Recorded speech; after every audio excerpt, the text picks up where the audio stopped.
বাংলাদেশের নারায়ণগঞ্জে এমন এক স্থান আছে যেখানে এসে মানুষ হারিয়ে যায় এক অন্যরকম অনুভবে। ধর্মবর্ণ নির্বিশেষে হাজার হাজার মানুষ প্রতিদিন ভিড় করে এখানে শুধু একজন সন্ন্যাসীর আশায়।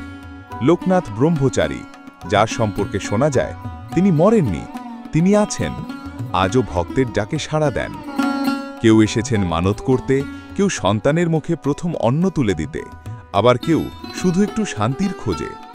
আজ আমরা চলেছি সেই অলৌকিক অনুভূতির স্থানে, বারোদি লোকনাথ আশ্রমে। একজন সন্ন্যাসী যিনি হয়ে উঠেছেন শতকোটি ভক্তের বিশ্বাস, আস্থা ও ভরসার স্থান। একজন সাধক যার নাম উচ্চারণে অনেকেই খুঁজে পায় মানসিক প্রশান্তি, শারীরিক আরোগ্য। আজ আমি এসেছি এমনই এক পরম আধ্যাত্মিক স্থান, বারোদি লোকনাথ আশ্রমে। চলুন ভিডিওটি একদম প্রথম থেকে শুরু করা যাক। ঢাকার খিলগাঁও থানাধীন ত্রিমোহনী হাজীবাড়ি থেকে আমাদের যাত্রা শুরু হয় সকাল ৯টায়। আজ আমার ভাতিজি কৃত্তিকার অন্নপ্রাশনের বিশেষ দিন। এই শুভ দিনে আমরা এসেছি সোনারগাঁয়ের বারোদি আশ্রমে, যেখানে আজ হাজারো মানুষের ঢল নেমেছে। বাংলাদেশের নানা প্রান্ত থেকে ভক্তরা এসেছেন লোকনাথ বাবার আশীর্বাদ নিতে। এই লোকনাথ বাবা, যার জন্ম কিন্তু ভারতের ৮৪ গ্রামে, জীবনের অধিকাংশ সময় তিনি কাটিয়েছেন আধ্যাত্মিক সাধনায়, আর জীবনের শেষ সময় কাটিয়েছেন এখানে বারোদিতে।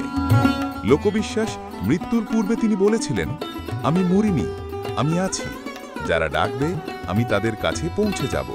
তো দর্শক, এই যে সামনে দেখতে পাচ্ছেন, এই পথটি ধরে হেঁটে আসতেন বাবা লোকনাথ।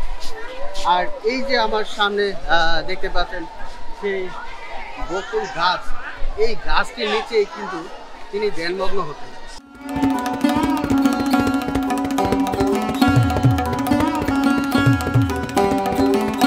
আমি যতবারই এখানে আসি মনে হয় তিনি এখনো আছেন, চারপাশে ছড়িয়ে রেখেছেন এক অপার্থিব শান্তি।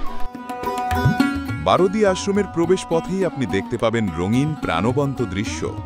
নারী পুরুষ সবাই দাঁড়িয়ে আছে, কারো হাতে সুতো, কারো হাতে তিলক।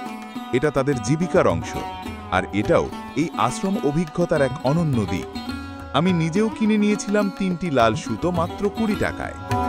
আশ্রমের ভেতরে প্রবেশের আগেই দেখতে পাবেন নানা জিনিসের দোকান, প্রসাদ, খেলনা, মালা, ধর্মীয় চিত্র, ব্রেসলেট সবই পাওয়া যায়। এক দোকানে সন্দেশের ওপর মৌমাছি ঘোরাঘুরি করছিল, যেন বলছে এটাই খাঁটি।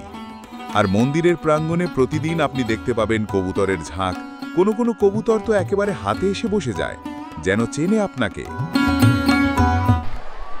তো ভাইয়ের কাছে এই অনুভূতিটা কেমন লাগছে? আমার তো খুব ভালো লাগছে, কারণ বাবা লোকনাথের মন্দিরে আসছি এন্ড আমি খাইতেছি, আমার তো খুব ভালো লাগছে।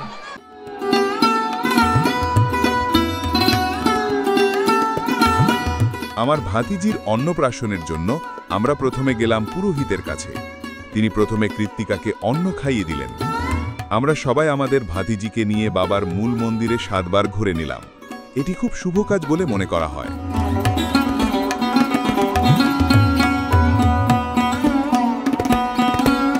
এখানে প্রতিদিন শত শত শিশু আসে, কেউ অন্নপ্রাশন, কেউ নামকরণ কিংবা পূজা দিতে। এখানে কোনো ভেদাভেদ নেই, এখানে হিন্দু মুসলিম প্রায় সকল ধর্মের লোকরাই আসে। লোকনাথ বাবার আশ্রমে আসলে কেউ খালি হাতে ফিরে যায় না, এমনটি বিশ্বাস ভক্ত মনে। ভক্তরা মনে করেন তিনি আছেন, দেখেন এবং সঠিক সময়ে উত্তর দেন। একসাথে হাজারেরও বেশি ভক্ত এখানে বসে প্রসাদ গ্রহণ করতে পারেন। সত্যি অনন্য আয়োজন।